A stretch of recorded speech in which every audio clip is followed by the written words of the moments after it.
espaço aqui também para a gente falar de um outro caso daqueles que beiram o absurdo e que tem a ver com essa situação que a gente vira e mexe fala aqui em relação ao PCC, né? De criminosos que duramente, né, a polícia consegue deter e de uma hora para outra a justiça coloca em liberdade, né? Porque não considera o histórico daquele preso, não considera o risco de colocá-lo em liberdade, só leva em consideração ali o quanto de anos ele já cumpriu e se ele pode ou não, de acordo com a lei fria, né, com a leitura fria da lei, ir para a liberdade. Mas a Justiça de São Paulo dessa vez se movimentou e agora há uma discussão com a Justiça de Brasília em relação a um dos líderes do PCC que está preso em Brasília. E a Justiça paulista se negou a receber esse preso que seria transferido para cá. Trata-se do Gilberto Aparecido dos Santos, o Fuminho, que está em um presídio de segurança máxima de Brasília desde 2020. Ele ficou, Joel, 21 anos foragido. Ele fugiu do Carandiru em 99 e foi pego em 2020 na África, numa grande operação que foi feita pela Polícia Federal. Ele é apontado pelo Ministério Público paulista como um integrante da cúpula do PCC e aliado do Marcola, que é encarado como criador, o fundador do PCC, e está preso no mesmo lugar que ele, lá em Brasília. As investigações mostraram que ele foi o responsável por organizar um plano para resgatar o criminoso na cadeia. Ele foi condenado a mais de 26 anos de prisão por tráfico de cocaína, sentença que acabou revisada para 19 anos, porque uma outra sentença dele acabou caindo. E aí, a Justiça de Brasília decidiu que, como ele só tem condenações agora ligadas à Justiça de São Paulo, que São Paulo se resolva. E decidiu transferi-lo para São Paulo, para que ele fique aqui, mas no regime semiaberto, aquele em que você tem a chance de ir para a rua trabalhar ou estudar e à noite volta para a cadeia. Soltar um cara desses é pedir para ele nunca mais voltar, né, Joel? Colocar no semiaberto é soltar. É soltar. É exatamente a mesma coisa. A gente teve acesso aqui na Rádio Bandeirantes ao documento que a Secretaria de Administração Penitenciária, a SAP, mandou para São Paulo quando recebeu a ordem de recebimento, né, de transferência do Fuminho. A SAP diz nesse documento que a transferência não é recomendada e que o Estado precisa agir diante da possibilidade de retaliação do PCC, o que causaria uma instabilidade no sistema prisional paulista. Eu conversei um pouco mais cedo com o promotor Lincoln Gaquia, que há anos combate o PCC aqui em São Paulo, e ele explicou melhor essa situação. Ele tem também uma condenação por um paiol de armas que foi encontrado em Itapecerica da Serra. Inclusive a investigação, o processo é do GAECO. E eu participei, ele foi condenado lá a 26 anos de reclusão. O Tribunal de Justiça de São Paulo baixou a pena para 19 anos de reclusão. E ele está recorrendo para o Supremo Tribunal Federal. Portanto, ele tem 2 penas para cumprir ainda em São Paulo. O juiz federal resolveu mandar ele de volta para São Paulo, que é aqui que ele tem pena, né? E também conceder o regime semiaberto para ele. O Ministério Público Federal, lá em Brasília, recorreu dessa decisão da concessão do regime semiaberto e também de mandar ele para São Paulo. Mas independente do recurso, o secretário de administração aqui, a SAP, né, o coronel Streiffiger, entrou com um pedido, avisado por nós, pedindo a permanência do Fuminho lá no sistema penitenciário federal, dizendo que não há condições para ele ficar aqui em São Paulo cumprindo pena. Então não acredito que o Fuminho volte para São Paulo, não. Bom, a Justiça Paulista acatou esse pedido da SAP e determinou que o Fuminho vai ficar em Brasília por mais 90 dias, que é um prazo para que uma decisão final sobre o caso seja tomada. E nesse tempo, Joel, os promotores que acompanham casos ligados ao PCC vão tentar reverter essa decisão de mandá-lo para o regime semiaberto. Vale lembrar que nessa semana o Presídio de Brasília transferiu mais 3 nomes importantes dentro da cúpula do PCC. Eles foram mandados de Brasília para o Presídio de Mossoró, no Rio Grande do Norte. O tal do Tiriça, o Vida Louca e o Andinho, que declararam guerra para o Marcola. Então eles foram retirados do Presídio de Brasília, onde o Marcola também está, e foram enviados para Mossoró.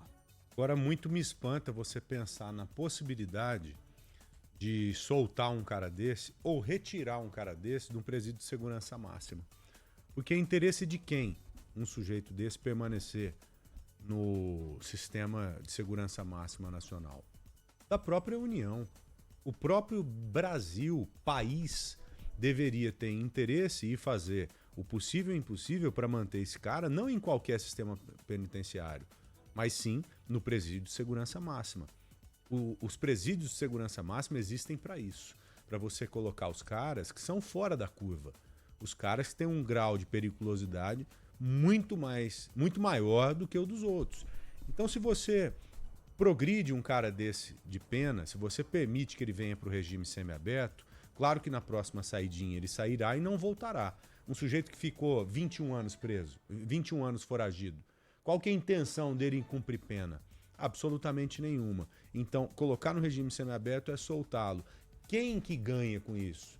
Quem lucra com a soltura desse cara? O próprio PCC. O próprio PCC, o crime organizado. E você começa a pensar em inúmeras coisas, né? Nós temos a mente bem fértil, né?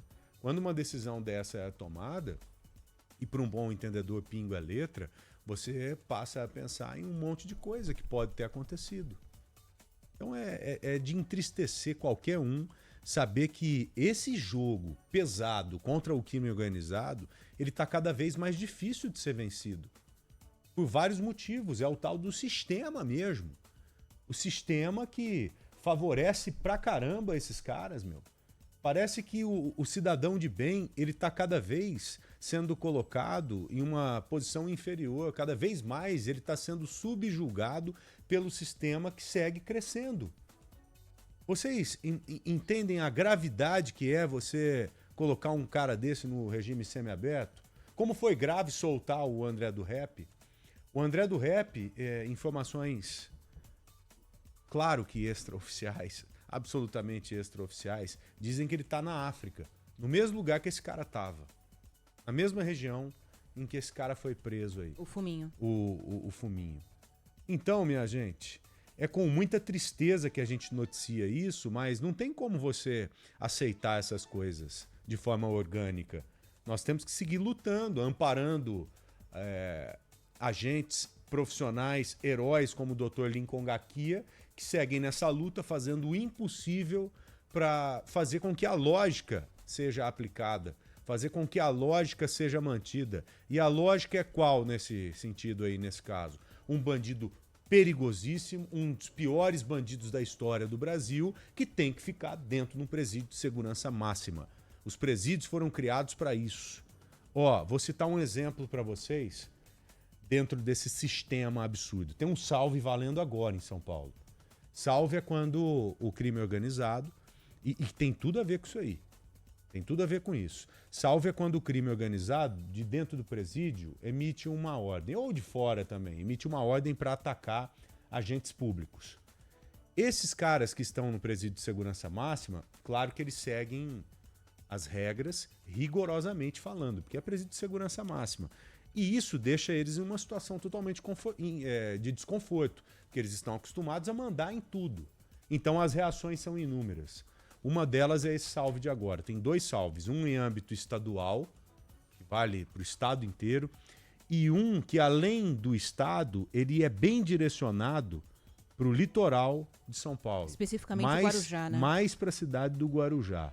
São várias reações que nós acompanhamos recentemente que justificam esses salves. Essa aí, ó, essa de já mandar o cara para o regime semiaberto, já pode ser a consequência de alguma coisa que a gente não sabe. Uma coisa que está valendo aí que a gente não sabe. O Guarujá hoje, ele está, segundo termos policiais, ele está sequestrado. O Guarujá ele foi sequestrado, tanto a prefeitura quanto a Câmara Municipal. E quando você fala desses 2 poderes de uma cidade, logo você está falando dela inteira, né? Presidente da Câmara e vereadores da Câmara do Guarujá sendo investigados porque passaram contratos diretamente para pessoas que são do PCC. 80 milhões de reais nos últimos meses. 80. Ou seja, você abastecer com o seu dinheiro, com o meu dinheiro, o crime organizado. Que além de receber essa grana, utiliza as empresas que tem para lavar também o dinheiro do tráfico de drogas. Como é que você combate esse povo?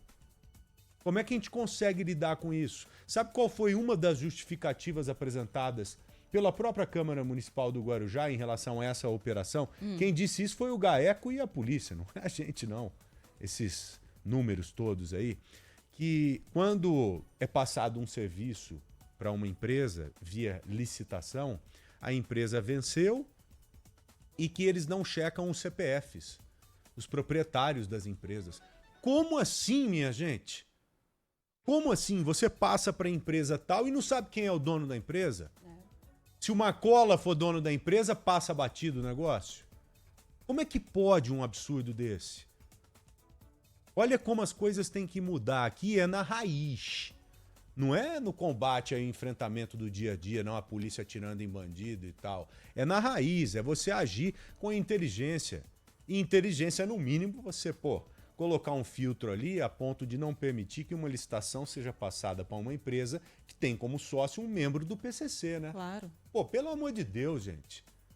Que loucura. Essas empresas do Guarujá, algumas delas eram de um cara que foi morto esse ano, o Meia Folha. Esse Meia Folha teve uma ideia genial. Falou, nós precisamos implantar o sistema de milícia aqui no Guarujá, Pois né? é. Aí vamos aprender com Os quem caras entende. lá estão ganhando dinheiro no Rio. Aí eles foram lá pro Rio de Janeiro aprender a miliciar. Aprenderam a miliciar. Foi fazer um curso. E voltaram para cá, financiados com o dinheiro do próprio poder público, que ele era um dos donos de várias empresas. Ou seja, o poder público financiou até mesmo a ida dele para lá para aprender e voltar com expertise de aplicar lá o serviço de milícia que hoje é presente pra caramba no Guarujá. Então, minha gente, só para você, não é para vocês ficarem frustrados, não, e sem qualquer imaginação ali, qualquer intenção de pensar num mundo melhor. Mas que tá difícil, tá, viu? O sujeito